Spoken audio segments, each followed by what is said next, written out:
Hey everybody, so I had a pretty interesting patient earlier today. I thought I'd take 5 minutes and just sort of talk about it.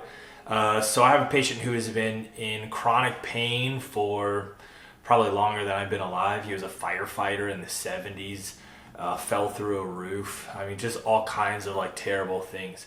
So anyway, he recently got a dog, and I rate his pain. Every time he comes in, we talk about his pain levels, right?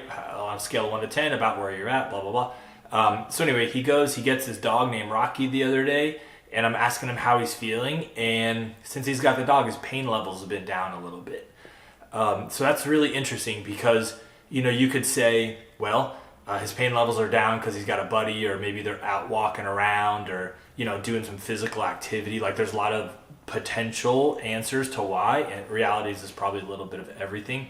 But they did these studies not too long ago where they would take somebody and exclude them from the group and then give them a negative stimulus and then ask the person, like, how did that feel? And they would always rate it higher than the same stimulus given to a person who wasn't excluded from the group, right? So here's exactly how they did this study. They told a participant, look, we're going to put you in this MRI machine and you're going to play this game with these two other people, and we're just going to ask you different questions and stuff. So the person goes into the machine, they play once or twice this game with the other participants, and then the researchers stop letting the other people play with the person in the MRI machine. The person in the MRI doesn't know why now all of a sudden they're not being played with. They're just not being played with, right? And because they're in the MRI machine, you can see what's happening in their brains. And all those same areas that light up when you get physical pain light up when you feel this like social pain. And then they would realize that if you exclude someone and you add a physical pain, it's felt as worse. So anyway, I think that's super cool. I bring that up basically to remind people about, I think they're called the blue zones around the world, like places where people live longer, do better, report better life. The things that these people are always doing is they're eating much better than we're eating in the United States.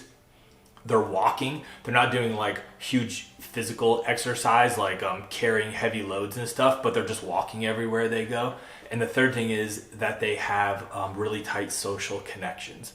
So if you're watching this thing on your iPhone, on your couch, by yourself, in your house, in your neighborhood, alone, go make a friend somehow. I think I must have said this in 10 videos, but go to the basketball courts, go to the pickleball is big around here, go to play pickleball, find a chess club, like anything you can do to have some sort of social, get a dog, any sort of social connection is really good for you.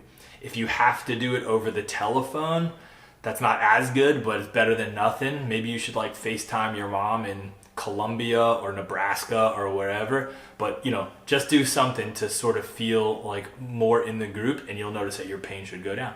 Hope that helps.